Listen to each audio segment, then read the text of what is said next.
We're all good.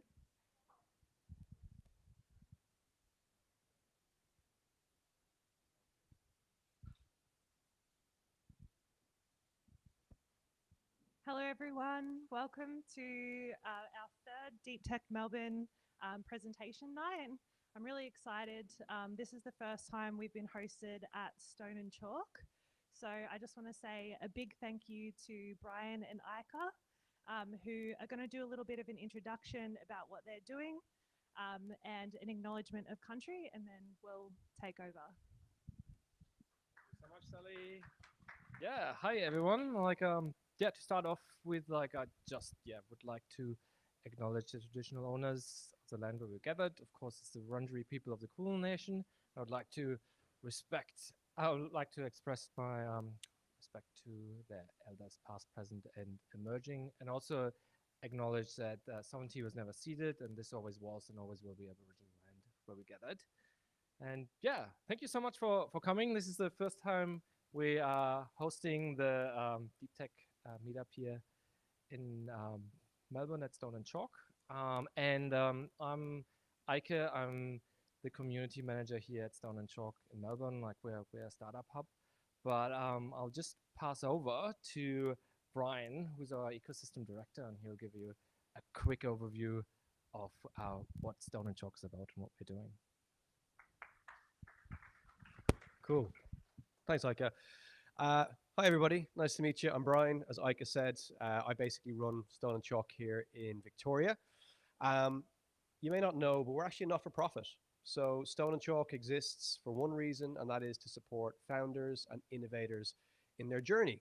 And it's really, really hard being a founder, and it's really, really hard being an innovator. And that means that everybody in those two buckets could do with as much support as they possibly can. And we're really, really happy tonight to be able to support an awesome meetup such as Deep Tech. Just already you can see it's a room full of great people exchanging lots of great ideas and connecting with each other. Stone and Chalk, as Ika mentioned, we're a startup hub. And if you look at that wall just behind Ika there, these are all the startups that are actually based in this hub. So here we've got startups that are at seed stage, which means they've got an idea and they might be raising money for the first time, so maybe a mil or 1.5. Right up to startups that have raised nearly 30 mil. So it's a really, really eclectic mix of founders and innovators, all networking together and exchanging ideas and going through that mad roller coaster journey that is building products and winning customers. I'm not going to talk for any longer because it's all about you guys tonight and about Deep Tech. And I'm going to hand over and say thank you very much and have a lovely evening. Thank you. I just thought I'd kick off by talking a little bit about what Deep Tech is about. I'm sure you all probably know because you're in this room.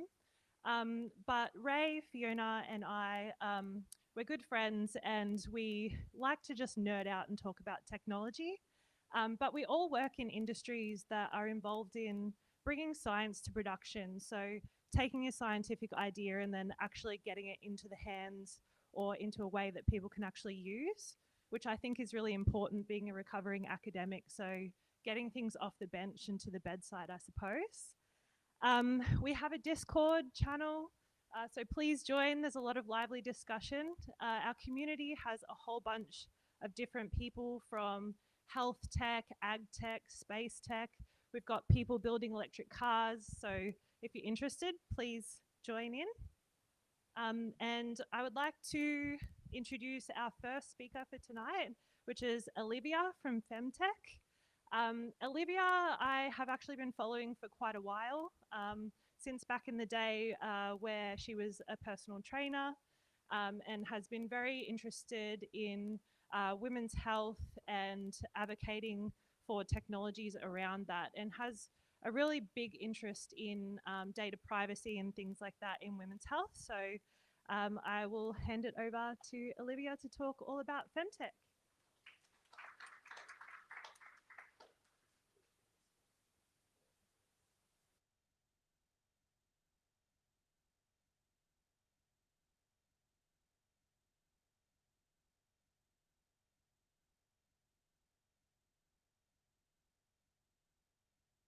Thank you, Olivia. Hi guys. So, as Sally said, I'm actually, well, where I started was as a personal trainer. So, my background coming into tech was not from a place of really being interested in tech, funnily enough. I would not list it as like one of my hobbies and interests. Truthfully, over the last 3 years, have had like a crash course in tech. But up to this point, I really didn't know anything. I knew health sciences and I worked with women predominantly, and they had problems with their health. They had problems with their menstrual cycles, and I was just trying to find a solution for them and a way to help them. So that's really where Femtech was born. You want me to swipe?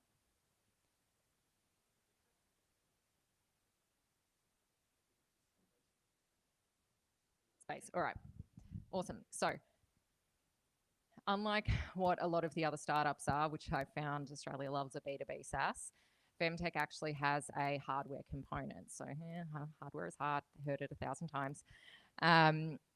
We're a wearable. So, we wear it overnight, and it's a smart ring. So, it's just worn on your finger. And what we're doing is collecting biometrics. So, your first thought might be that, okay, well, there's a lot of things that can actually collect your biometrics. The point is that all of these wearables are actually built on men. So, when you look at the research, women have been excluded from research for a really long time. When you look at how these wearables are made and the production process of them, we don't actually think about women throughout the process. When we look at software only models as well, that's where we're actually looking at software that isn't factoring in all of the conditions and all of the variances that we actually have with women. So we're really categorizing women as a really binary category of just woman. Whereas when you actually look at some of the statistics surrounding menstrual health issues and the statistics of what happens with women, they're actually quite staggering. All of these women deserve support when it comes to a software model, and they're let down with their current period tracking apps.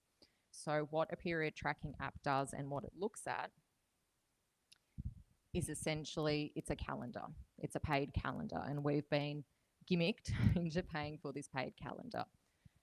When you look at temperature data, so this is where the biometric component comes in with Femtech, right? We're tracking your biometrics overnight, and we're looking at that in relation to your menstrual cycle. When you look at temperature data from over 600,000 cycles, the luteal phase actually ranges from 7 to 17 days. Now, that's a big difference. And what period tracking apps do is they give you a 14-day luteal phase, because that is what Western medicine teaches. That's what every textbook teaches. That's what every single graph you look at for a menstrual cycle teaches you. 28 days, day 14 ovulation, 14-day luteal phase. What Femtech actually does is it encompasses the entire life cycle of a woman. So we're going right from prepubescent to menopause. So from 2 stages where there are no menstrual cycles, but for very different reasons. And we're factoring in hormonal conditions, what the goal is, and what birth control is actually used. Because all of these things should dictate a different user experience from a period tracking app and period recommendation app for women. We're not just a period tracking app though. So when you actually look at what our app does and what we're giving women in terms of cycle support, cycle training, and nutrition, all of these things are heavily overlooked and important.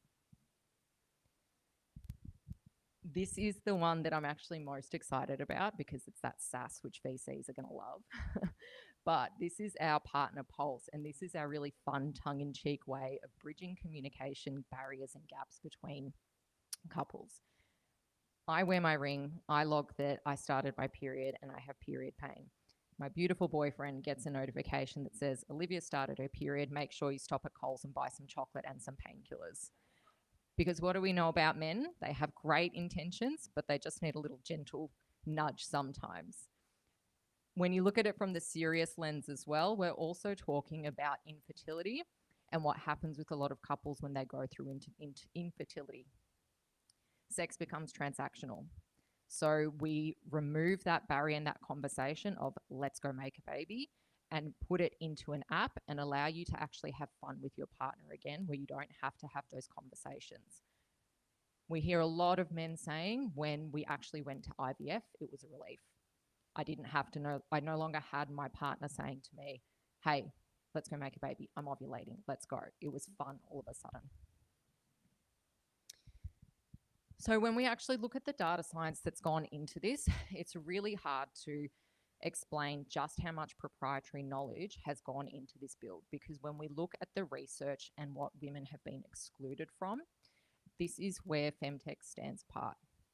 I've spent over a decade working with women, and when I say it's 30,000 hours, because I've actually worked it out, people are always like, that doesn't make sense, 5 days a week, 9 a.m. to 8, 5 p.m.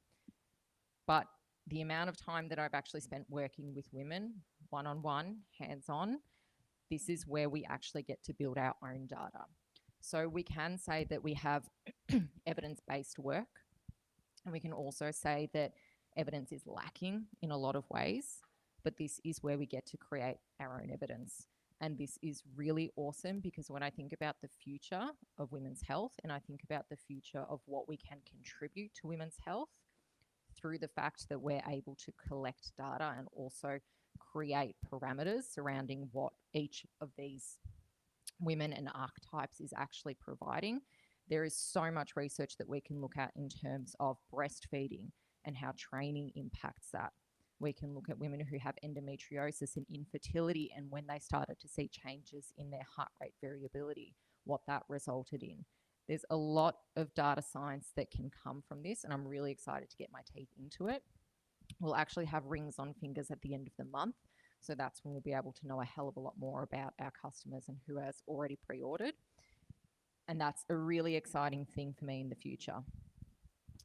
In terms of hardware development, this has been and honestly, how long do you guys have to listen to me bitch and moan about this? From someone who had no hardware experience, and I had no idea what I was doing when I started this. I still don't think I have any idea what I'm doing, but maybe like a little bit more. When I started this, I really had no idea. I was under the assumption that, well, you have women who like start activewear labels and they just go to a manufacturer and they kind of work it out together and it's all good. It doesn't work like that apparently with hardware, which I learned the hard way. Choosing the wrong team at the start of this journey cost a lot of money, cost us a lot of mistakes. The main thing that I learned over that time was that even though you can have someone who is a really good mechanical engineer, electrical engineer, name the engineer, software developer, whatever it is, if they're not a startup specific engineer, they are going to fuck everything up for you. They are going to create designs that take a mold tool from $10,000 to all of a sudden $100,000, which is what happened with us. They created designs which were awesome, but weren't fit for purpose for a startup that doesn't have that budget to drop $100,000 on mold tooling, which was another thing we then had to work through to actually go back and go, shit, what can we change now with the design to be able to manufacture this? Because those non-recurring engineering expenses ate us alive in that start. So this was a really shit part in the development. It wasn't as fun for me personally. We went through several PCB changes, and when we thought we had the last one, I was like, great, you know what? We've got 20 units that we need to get out to do testing, do a prototype run. I'll sell my car. I'll do the whole founder story. I'll sell my car, get these PCBs out, and then we can launch. And then half the PCBs didn't work.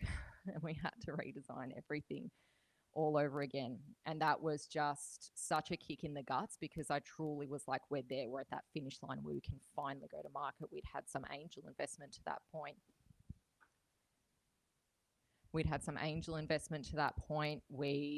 I had bootstrapped as well. And I really thought that we were at that point where we could go to market and have sales. And it didn't happen. And then we launched, a few months later, but that was a really difficult part in terms of the hardware development side of things. And it's, you look back at now 3.5 years later, because this has been going since 2020, how much sooner we could have gone to market, because when I first had the idea, there was nothing out there for women unless they wanted to get pregnant. That was it. How much sooner we could have gone to market had the right team been working on this from the start. And we have an awesome team now, but how much sooner and better could we have gone to market had we had the right team?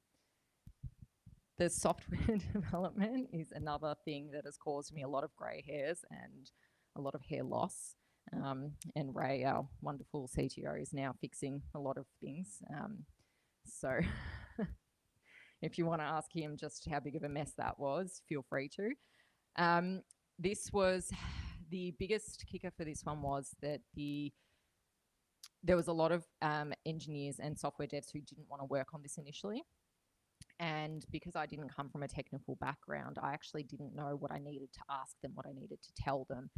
To me, it was just, here is what I want to do. My expectation is that you know what to do and you come back to me and tell me that, because that's how I operate, right? As a coach, as a personal trainer, my client comes to me, the expectation isn't that they're dictating to me what they need. I know what they need.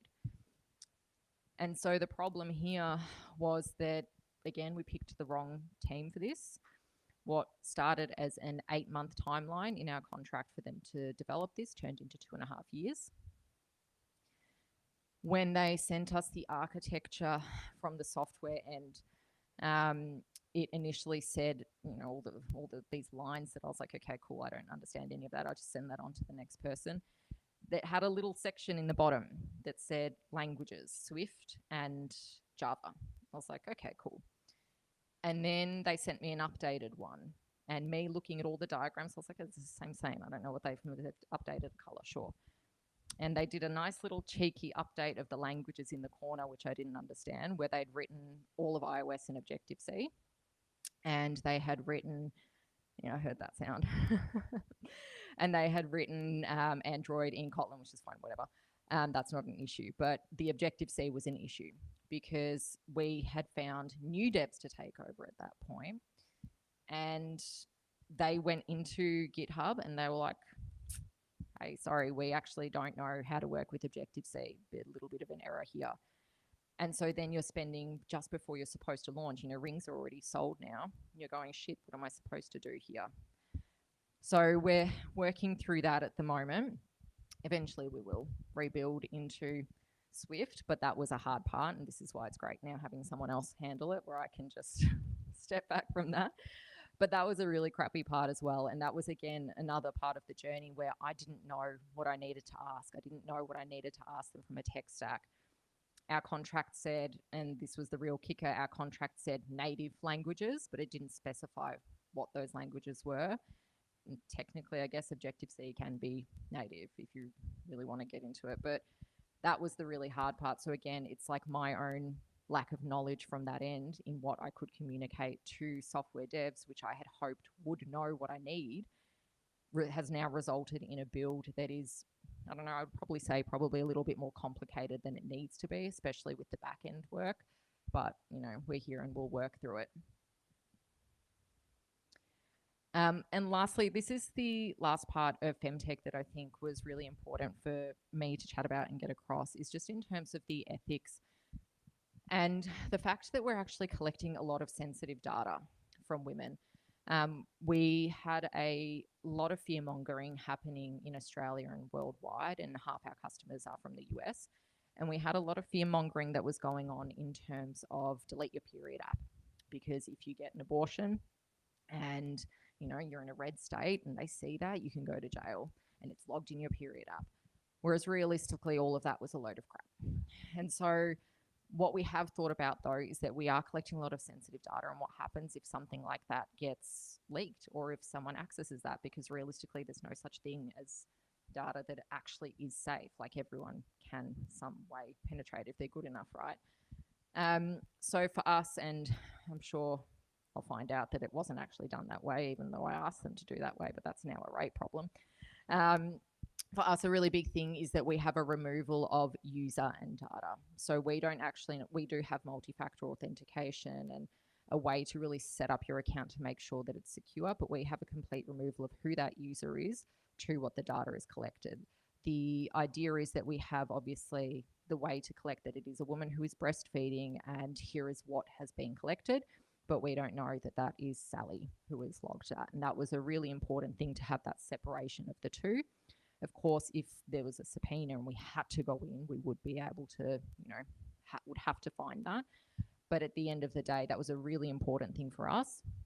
And that is something that has actually brought a lot of customers to femtech. And what you hear a lot of women saying is they trust femtech. Women trust women. They trust that our intentions are for the better good as well. They're willing to share a lot of their intimate private details with femtech, whereas they don't want to share details of infertility with Apple, for example. So this was a really key part for us as well, where we can create something where ethically, yes, we're getting a lot of sensitive data, but we have completely removed who that person is from that data. And I think that was all that I had in my presentation. But thank you very much, guys. If there's anything you want to ask or chat about, please do find me after.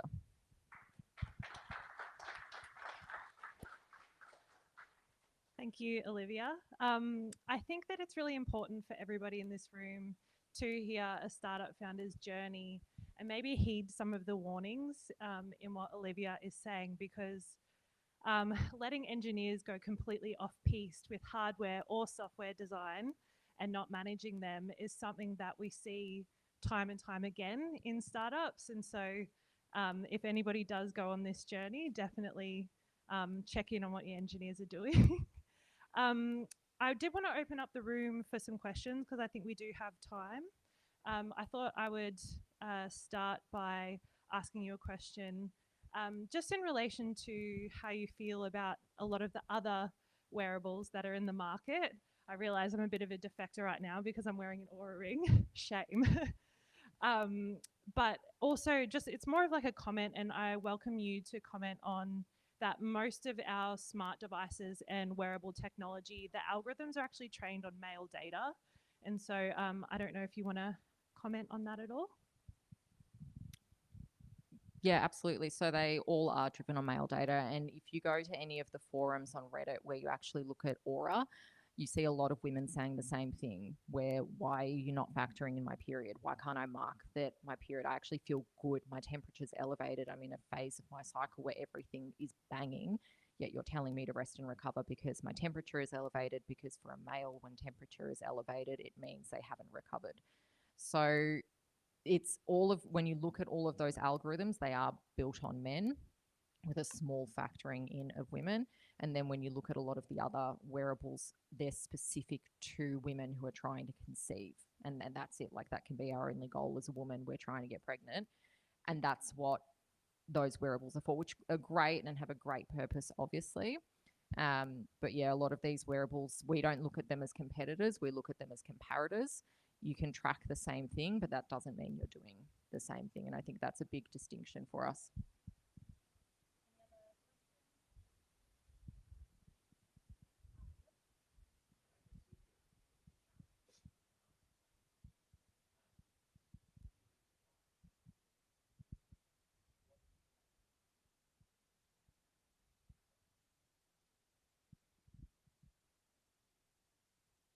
Yes, I can.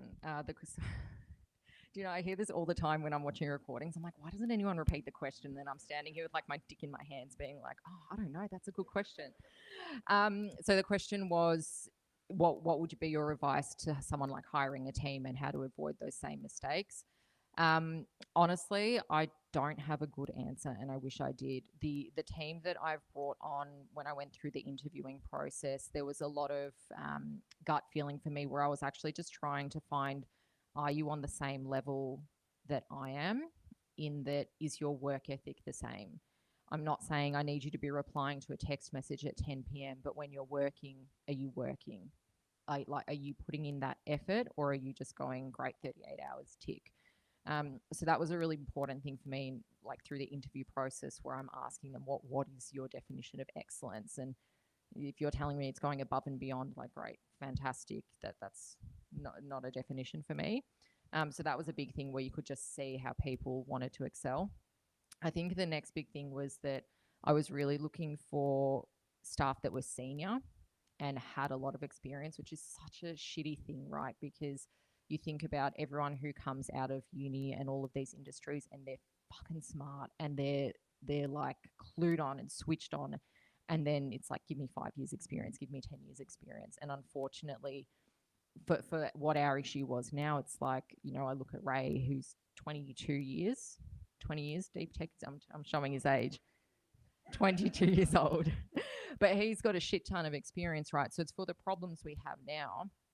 If someone was straight out of uni, they wouldn't know what to do with Objective C and our problem there. So I think that was a big thing where it was like, I'm looking for people who align with what my own morals are and how I show up to work, and crafting ways of asking that through the interview process, and also looking for the most senior people I could find who are way overqualified to be dealing with femtech. He's dealing with space. Like, surely if you can deal with space, you can deal with femtech.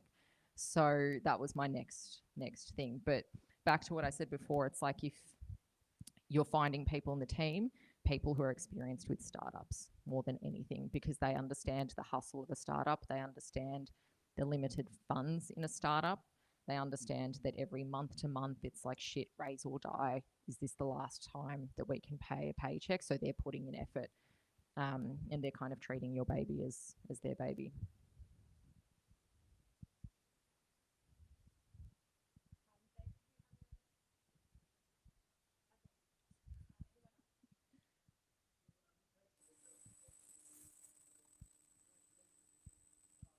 Thank you.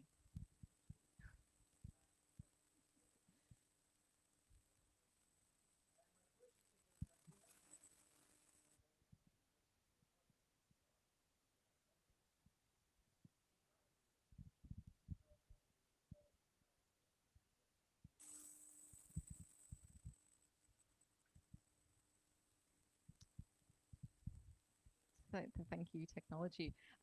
Deep Tech Melbourne. Anyone want to deal with that? So the question was just surrounding affiliations with universities and how you went about funding if there is any.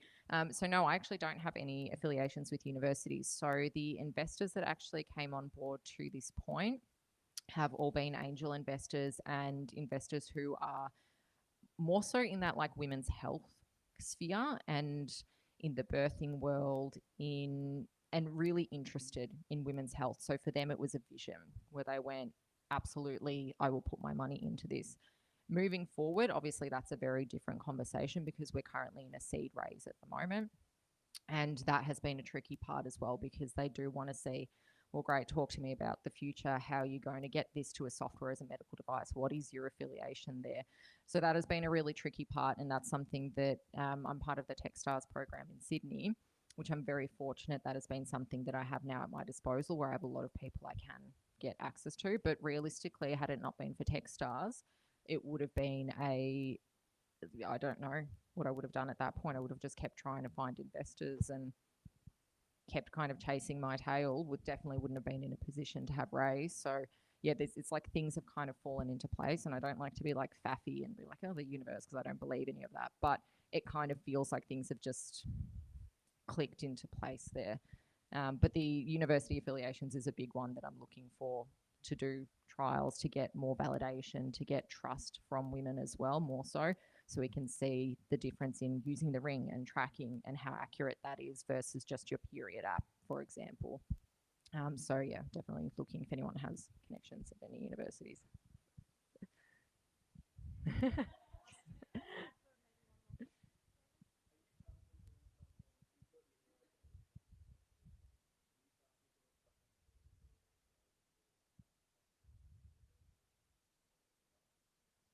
My name is not Elizabeth Holmes.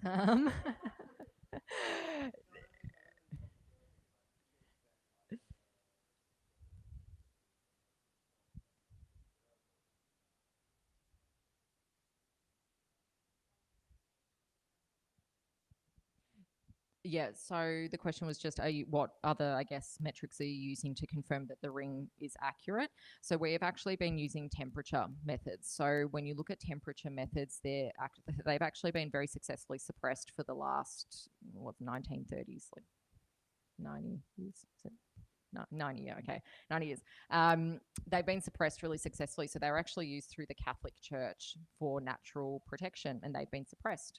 So women don't know that temperature is a metric that you can use to confirm ovulation. You know, there's certain rules to it, but that's what we've been actually basing it across. So we're basing it across by our own biometric data and oral temperatures to look at what the ring is doing.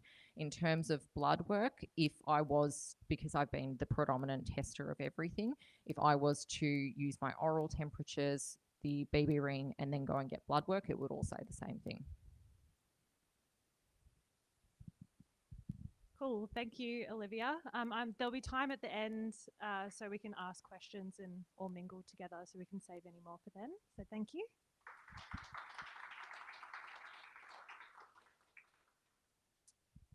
Next up, we have Dr. Imogen Bell. Imo and I have known each other since we were like 18, little babies in undergrad, and it's a very different end of the deep tech spectrum, I think, which is really nice. So Imogen works at the Origin Centre for Youth Mental Health, and more specifically Origin Digital. So they're doing a whole bunch of really cool university-based technology development, so VR and apps to treat mental health concerns and early intervention specifically in youth. So that's all happening right here in Melbourne. So I'll hand over to Imo. Thanks, Sal.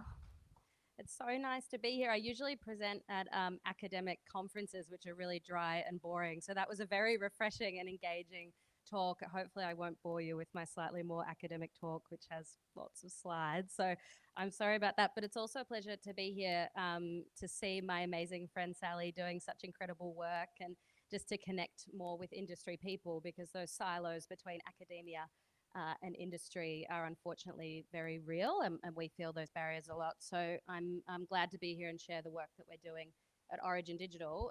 Very briefly about me, so I have a PhD in clinical psychology, so I'm a psychologist as well as a researcher. I finished my PhD at Swinburne University in 2019, and I started a postdoctoral position at Origin Digital to launch a new area of research in virtual reality and smartphone interventions for youth mental health. And I started an NHMRC investigator grant this year, which is a 5-year research fellowship that enables you to launch your own research program. And the focus of that is harnessing really innovative digital technologies to enhance mental health care for youth.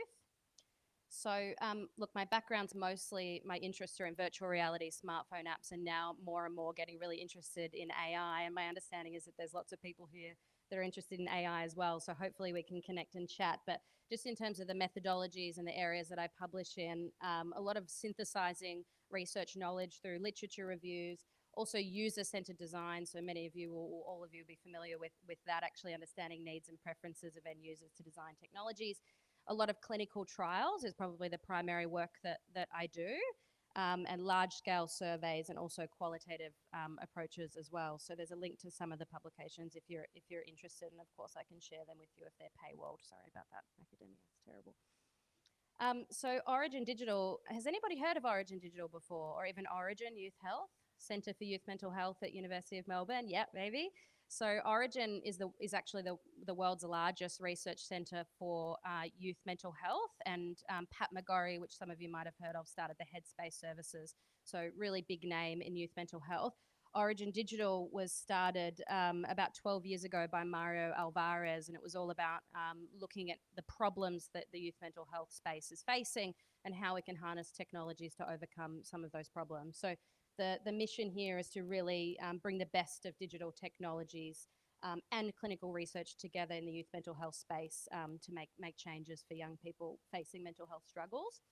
And the backdrop to this is really, this won't surprise you, but mental ill health is the #1 cause of disability worldwide, and it's particularly problematic for young people. It's actually the leading cause of disability and death for youth, and it costs the Australian economy alone $80 billion each year. So it's very costly, disabling, prevalent problem worldwide. And when we looked at what the current solutions are for addressing these problems, they're really very inadequate for 3 main reasons. First of all, the services that are available, so Headspace services, excellent model, but highly inaccessible, major bottlenecks. So wait lists are incredibly long. This has gotten a lot worse through the COVID-19 pandemic for probably quite unsurprising reasons. So very long wait lists. Young people are not very active help seekers either. So actually getting them through the door of these brick and mortar services is a major issue. And once they're in the door, they don't stick around. So most young people actually drop out of treatment. They fail to receive a full course of care. And this is largely driven by the fact that these services and treatments are really not meeting their needs. They're not designed for young people. And there's a failure of relapse prevention. So they drop out of treatment. They don't receive a full course of care. The treatments are ineffective, so they don't stay well long term, that we end up seeing very high rates of relapse and disability into adulthood.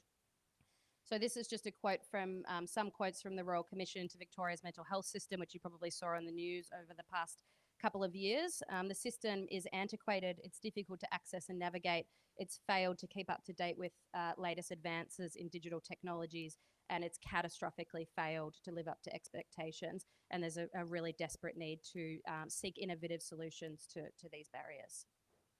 So with that in mind, we at Origin Digital have 3 core areas of trying to understand where that technology innovation could sit. So virtual reality, I play a leadership role in that space.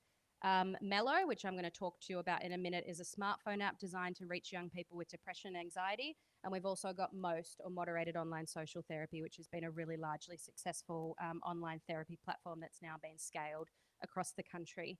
But as I said, I'm going to focus on Mello. So Mello is a personalised real-time support for young people with depression and anxiety. This is the Mello team, a really fantastic team. We were lucky enough to find the right people. I don't know how the hell it happened, but we managed to bring together an incredible group of people. What's quite unique about this team in the academic space is that it consists of UX designers, UI designers, branding people, and software developers in the academic team working with clinicians, young people, and researchers in the same space. Oftentimes, academics get consultation firms to kind of build the tech for them. They hand it to them, walk away, and then it usually just sits on a shelf. So this model is quite unique, and very happy to talk to people about how we managed to make that work. The problem behind Mello is focusing on depression and anxiety. So it's actually the most prevalent and disabling condition amongst young people. 1.3 million young Australians experience these conditions each year, and we saw very large increases across the pandemic. And globally, this costs about $1 trillion each year. So we're looking at a problem here that's a very large magnitude. And the problems with the solutions that we have at the moment really match onto those issues that I mentioned before. First of all, the right help isn't available at the time young people need it. So the mental health challenges that they experience occur in the course of daily life, and that's not where psychologists happen to be. Usually they come into a clinical setting and receive 50-minute consultation, then off they go. They usually forget to implement a lot of those strategies that could help them at those moments of need. Those treatments aren't designed to meet young people's needs, as I mentioned before, and critically, we actually don't know a lot or really much of anything about what causes these conditions. So getting treatments that actually target the root cause of what's driving them is a really critical focus for us moving forward. So to improve the effectiveness of treatments, we need to get to the heart of what's driving them. So if we look to the research about what some of these drivers might be, something that emerges quite clearly is this construct, what we call stuck thinking or rumination and worry. In the academic literature, we call it repetitive negative thinking. So that's a nice dry term that we can all get attached to. But essentially, it's something we can all relate to. So going over and over negative problems in your mind, worrying about future events, stewing about past failures. This is one of the core drivers. Lots and lots of research has pointed to being a mechanism that's really perpetuating those depression and anxiety symptoms. So it captures both worry and rumination. And this is a quote from a young person. It's like a cycle. You get stuck and then you feel stupid about it. And then you feel stupid for feeling stupid. And then you feel pathetic and helpless. I think we can all relate to this sort of quote because we all worry and ruminate.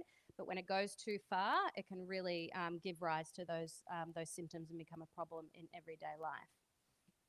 One of the key pieces of evidence comes from, and the focus on the academic literature has come from this observation that depression and anxiety disorders are highly comorbid, and that means that if you meet diagnostic criteria for one, you have a very high likelihood of meeting diagnostic criteria for another. So what's actually going on here? Are these things actually distinct in any way? Is there some sort of common underlying driver which might account for that overlap? And the literature really points to stuck thinking being one of them. So we see a very strong correlation between stuck thinking and depression and anxiety symptoms. Stuck thinking is a strong predictor of anxiety and depressive disorders. And stuck thinking predicts the onset of emotional disorders in longitudinal studies as well.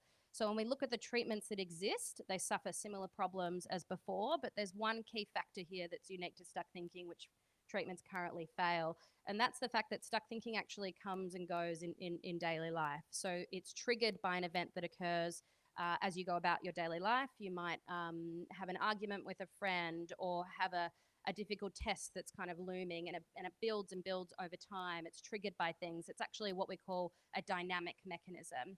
So psychologists don't work very well with dynamic mechanisms because they only have that 50 minutes. So critically, one of the innovations that we could look to technology to helping with here is actually intervening at those specific moments in time when young people are stuck in their thoughts, in order to give them strategies to overcome it in that moment.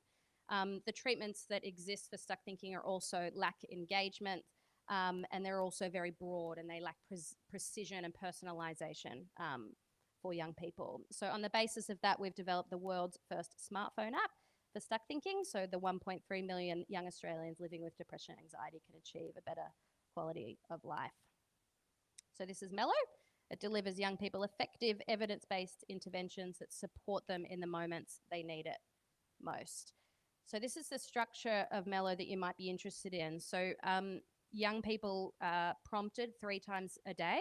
They receive a notification on their phone to complete a brief survey, which asks them 4 questions: how stuck they are in their thoughts, what their current mood is, what they're doing, and where they are. And it uses that information to then provide a recommendation to them about a strategy that is likely to work for them to get unhooked from negative thoughts in that particular instance. They can then choose a strategy based on that recommendation, which is a sort of brief cognitive behavioral DBT, acceptance and commitment therapy based intervention, which is evidence-based to help with stuck thinking, that goes for about 2 to 10 minutes. This is where the video happens that Sally's going to help with. Next part.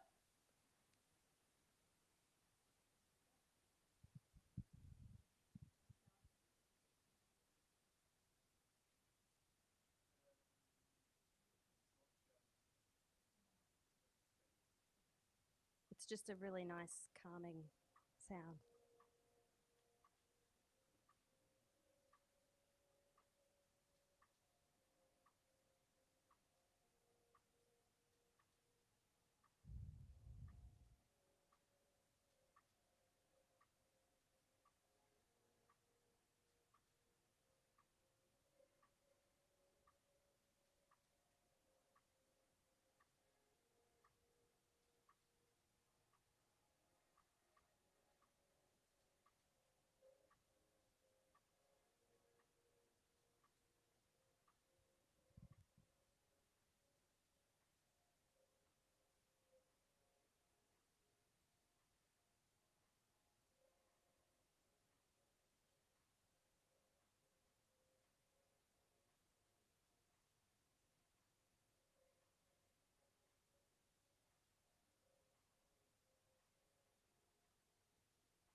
So I'm not sure how I'm going for time, but I'd like to take you through some of the clinical trial results of Mello to show you how we went about evaluating this.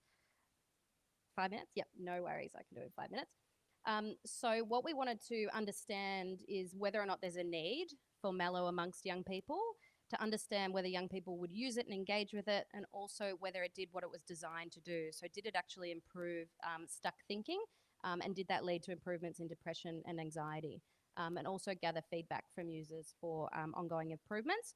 So we conducted what's called a randomized controlled trial. I'm sure you've heard of this before, but basically we took a group of young people experiencing depression, anxiety, and stuck thinking. And we randomized half of them to receive access to Mello for 6 weeks, and the other group did not. They were just a control group. And we completed measures before, in the middle, and the after that 6-week period to look at changes over time. The users of Mello also did a qualitative interview.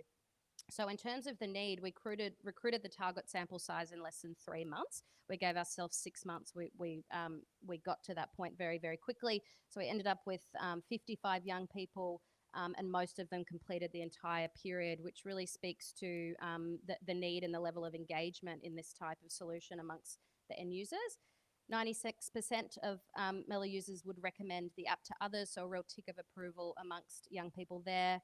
96% rating the app 3 stars or above out of 5.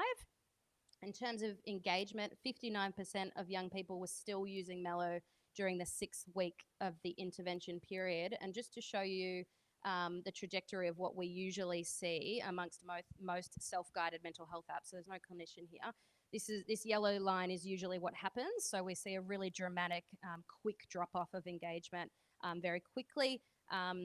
With Mello, we saw sustained engagement over time. So this is quite a unique and unexpected finding in the digital mental health field. And I think it probably speaks to the engagement of Mello and the usefulness, and also probably some of those really excellent design features. The efficacy of Mello, so 79% of young people experienced a reduction in depression after using Mello. And this was greater in the Mello group versus the control group. We use something called an effect size to determine what the magnitude or the size of that difference is. So how effective is Mello? Goes from small, medium, and large.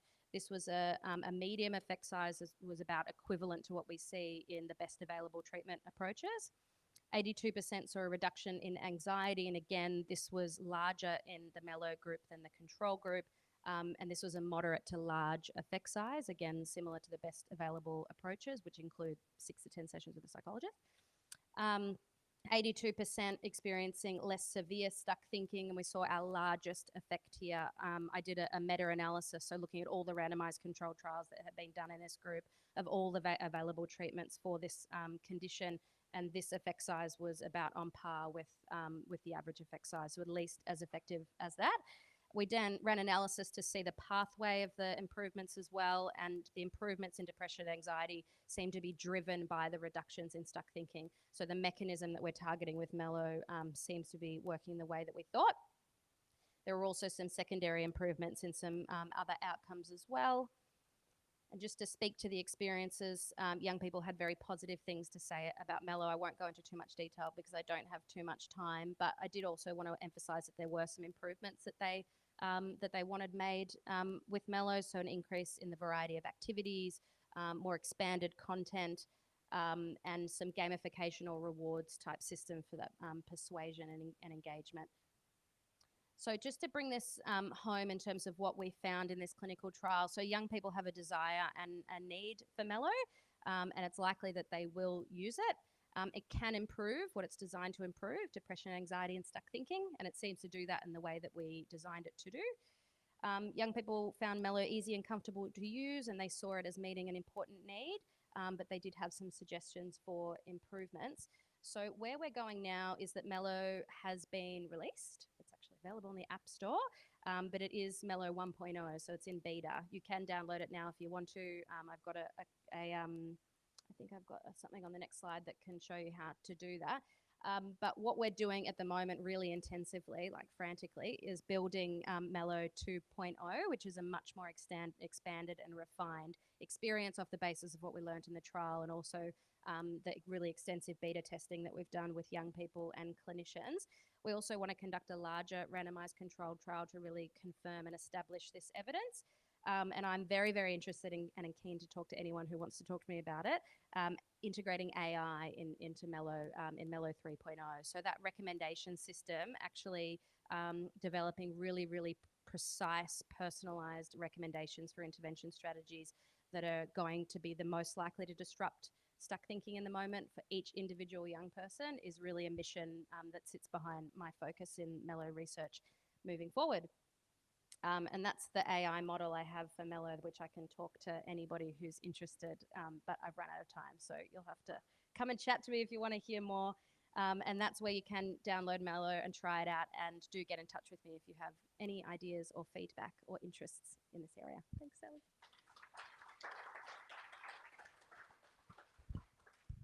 Thank you, Imo. That was really awesome. And it's really cool, I think, to see the other side of deep technology where it's really coming from that university-based research and then actually making it into the App Store, I think is no small feat. And I think it's very cool that you've achieved that. I just want to turn to the audience and see if you have any questions for Imogen. Yep, we've got one over here.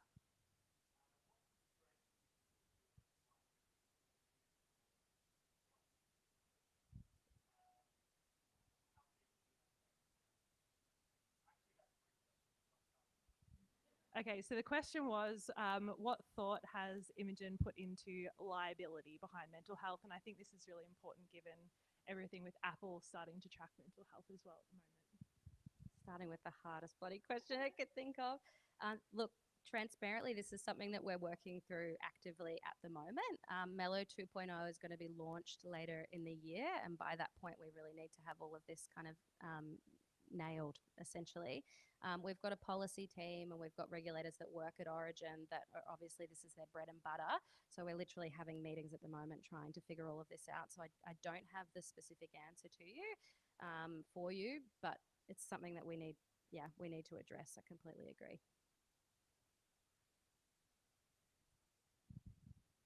Yep, David.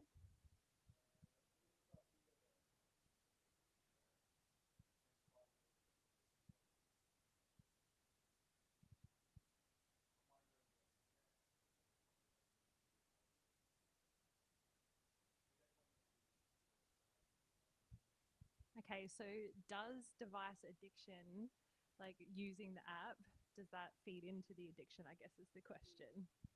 Yeah, I get this question quite often.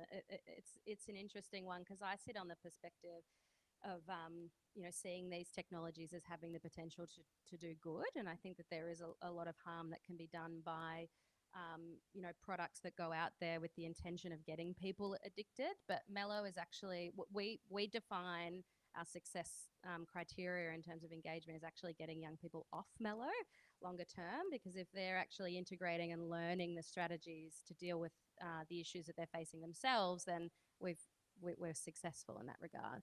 So I don't think necessarily that technologies like Mello have to sit in that same category as other ones in that regard. I'm certainly not as cautious as maybe some other people are, but that's not to say that or disregard the fact that these technologies can be harmful as well.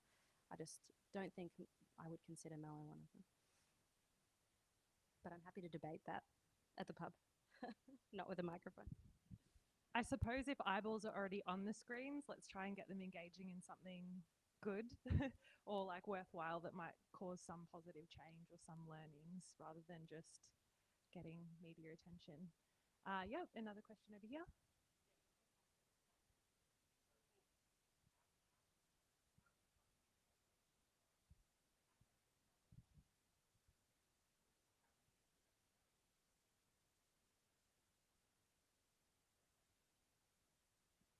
Okay, so the question is, where did Mello get the funding? Yeah, really great question. So Mello was originally funded by the Telstra Foundation, who had a particular scheme called Tech for Good. And they put a call out for applications from organisations that were wanting to build technology for some social good. And we put in an application and won that money. It was about, I think it was $1 million all up over 4 or 5 years. So we've that's where Mello has been funded. Now we're at the stage where we're having to look forward because that funding ends at the end of this year. So I'm actively applying for research grants so that Mello AI model has a real opportunity for international grant funding from places like the NIH or the Wellcome Trust or the NHMRC. These are all research funders. And because we are an academic institute, we can do that. In terms of the organisation prioritisation, it's all based on grants at the moment. So, you know, I can go tomorrow and write a grant and apply for, you know, whatever, and the organisation will take a little bit of it and they'll be very happy I did so. And they have sort of supports around that as well. So the researchers themselves get to determine how that funding is allocated based on the project that they're running. Look, what's totally new to me is the alternative funding space in the industry sector. I mean, academics have no idea how to do that. Origin Digital is quite unique in that we now have kind of strategy people coming into the team and the organisation that understand that landscape more. But I myself don't really understand it, and it's one of the reasons, I suppose, why it's great to connect with this sort of audience, because I think this is something that you guys navigate all the time, and we need to find more funding for Mello so that we can keep it alive. Yep, we've got another question over here.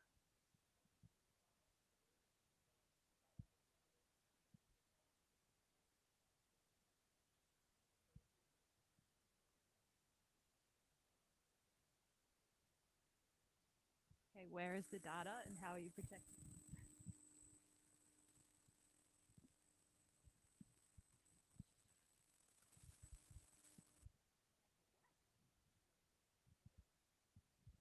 I should have brought James Galicio. He's the developer that built all of Mello on his own, actually. So speaking of incredible senior technical people, he was really key to this, and he knows the answers to those questions. Essentially, but it is secure according to, you know, mental health system standards, which are very, very high. We have to accord with, you know, Origin policy. In Melbourne Health is the kind of health governance structure around Origin. So it has a very high level of security and privacy, but the actual nuts and bolts of the technical database and the storage, I couldn't tell you. But do feel free to email me and I can put you in touch, anybody in touch with James if you want to know more. Yep, any more questions? No. I suppose I have one. You're a bit scared. When you're thinking about integrating machine learning and AI, are there any conversations that are coming from the university about engaging with machine learning engineers and the app developers about how that might actually look getting integrated into the application itself? Or is it just university AI researchers who have no kind of technical expertise in that front? I think they can be two very different things. I'm wondering if you've thought about that. Yeah, look, this is something that I'm actively looking into at the moment to find the right AI sort of collaborators. There are institutes that are set up with certain universities. So Melbourne University, we tried to scope somebody that could help us with the AI stuff and found that there wasn't a huge amount of expertise there, transparently. But at Monash, we've identified a group, the Monash AI Health Group, who does have that technical expertise, and they're sort of positioned as having the technical expertise to be able to build, but also consult with kind of tech companies. So they've actually built and developed, assisted companies developing their own AI solutions before. So they kind of are able to do that. I suppose the benefits of working with academic organizations is it's kind of a common language type element. The IP is a little easier to navigate, but you know, in my experience recently working with industry people, it's kind of that the quality and the efficiency is kind of next level, and that's really what I've noticed with Mello. There's nothing else that's come out of an academic institute that is as good as this in terms of an actual product. Everything might be very scientifically sound, but that you just need to work with industry people to elevate to that next level and the consumer level. So I'm a strong advocate of trying to identify people in industry that can fit those gaps too. Does that answer your question, Sal? I think that's where deep tech is really good because it's trying to bring people in those two communities together so we can work together to do that. So thank you, Imo.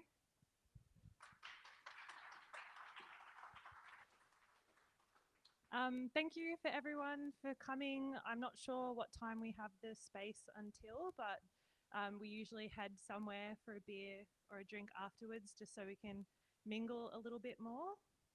Saint and Rouge. Anyway, just follow the group. But yeah, we're trying to organise these events monthly now, and we've actually got speakers pretty much lined up until the end of the year. So watch this space. We've got some ag tech coming. We've got more technical presentations on how to get science into production, and maybe some talks on getting electrical cars on the road and things like that. So, pardon? Oh yeah, and on the moon. Wheels on the road and on the moon. Cool. All right. Thank you, everyone.